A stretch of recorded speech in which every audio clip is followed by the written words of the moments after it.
Chapter 7. A wall of silence wrapped them in, for the snow, though not thick, was sufficient to deaden any noise, and the frost held things pretty tight besides. No sound but their voices and the soft roar of the flames made itself heard. Only, from time to time, something soft as the flutter of a pine moth's wings went past them through the air. No one seemed anxious to go to bed.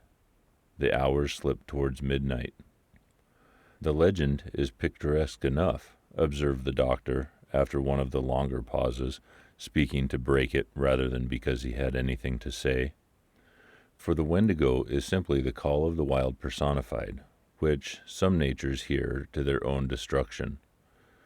"That's about it," Hank said presently, "and there's no misunderstanding when you hear it. It calls you by name right enough." Another pause followed. Then Dr. Cathcart came back to the forbidden subject with a rush that made the others jump. "The allegory is significant," he remarked, looking about him into the darkness, "for the voice, they say, resembles all the minor sounds of the bush. Wind, falling water, cries of the animals, and so forth. And once the victim hears that, he's off for good, of course. His most vulnerable points, moreover, are said to be the feet and the eyes. The feet, you see, for the lust of wandering, and the eyes for the lust of beauty. The poor beggar goes at such a dreadful speed that he bleeds beneath the eyes, and his feet burn." Dr. Cathcart, as he spoke, continued to peer uneasily into the surrounding gloom. His voice sank to a hushed tone. "The Wendigo," he added, "is said to burn his feet, owing to the friction, apparently caused by its tremendous velocity, till they drop off, and new ones form exactly like its own." Simpson listened in horrified amazement, but it was the pallor on Hank's face that fascinated him most. He would willingly have stopped his ears and closed his eyes had he dared. "It don't always keep to the ground neither," came in Hank's slow, heavy drawl, "for it goes so high that he thinks the stars have set him all afire, and it'll take a great thumpin' jumps, sometimes, and run along the tops of the trees, carrying its partner with it, and then droppin' him just as a fish-hawk'll drop a pickerel to kill it before eatin'. And it's food. All of the muck in the whole bush is moss." He laughed a short, unnatural laugh.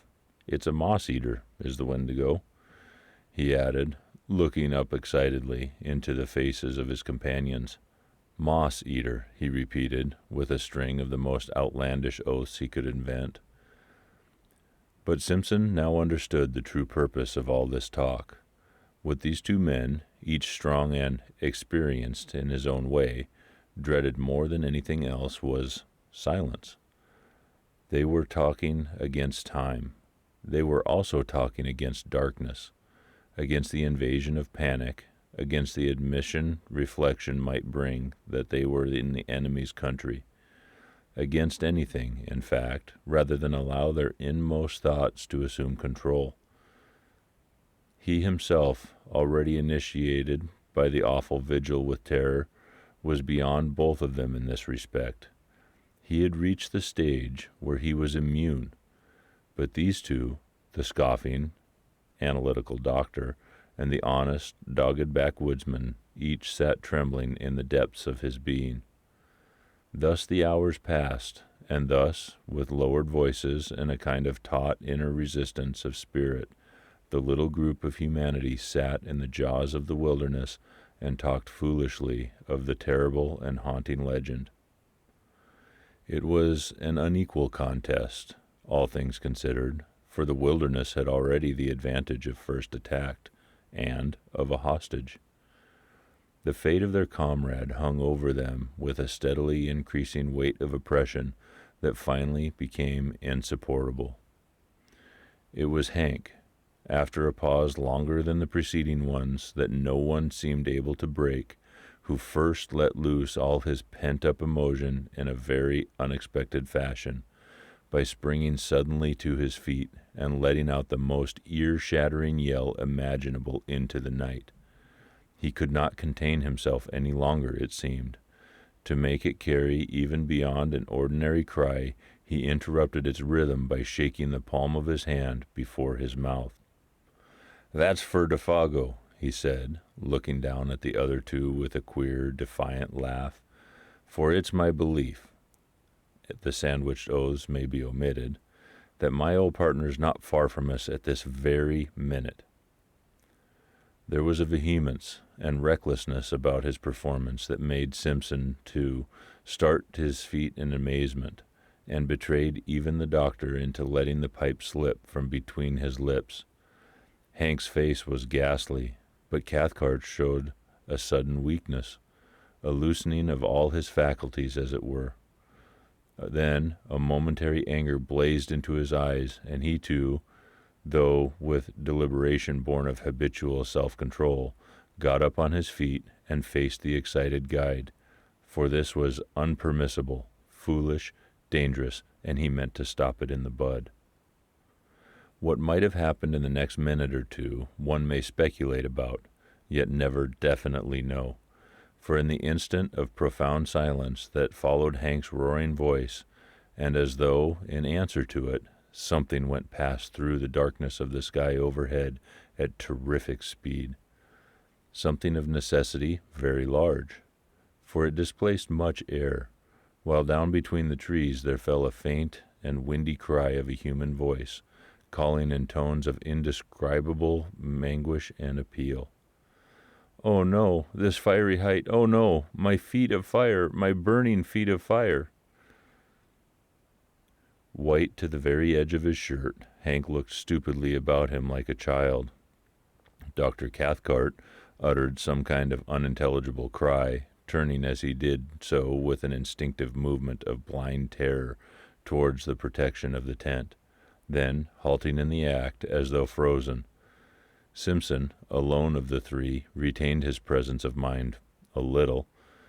His own horror was too deep to allow any immediate reaction. He had heard that cry before. Turning to his stricken companions, he said almost calmly, "That's exactly the cry I heard, the very words he used."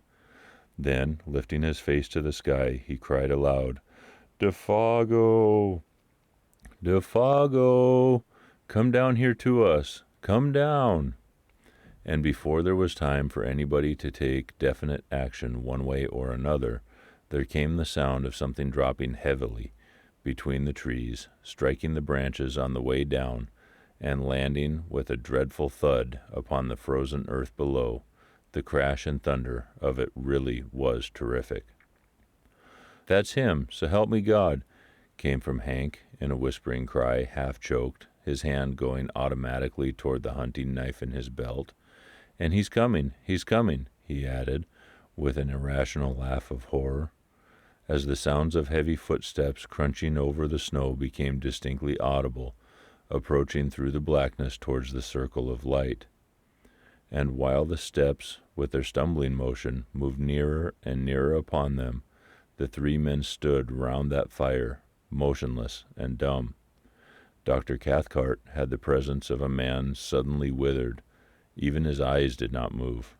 Hank, suffering shockingly, seemed on the verge again of violent action, yet did nothing. He, too, was hewn of stone. Like stricken children they seemed. The picture was hideous, and meanwhile, their owner still invisible, the footsteps came closer, crunching the frozen snow. It was endless, too prolonged to be quite real, this measured and pitiless approach. It was accursed.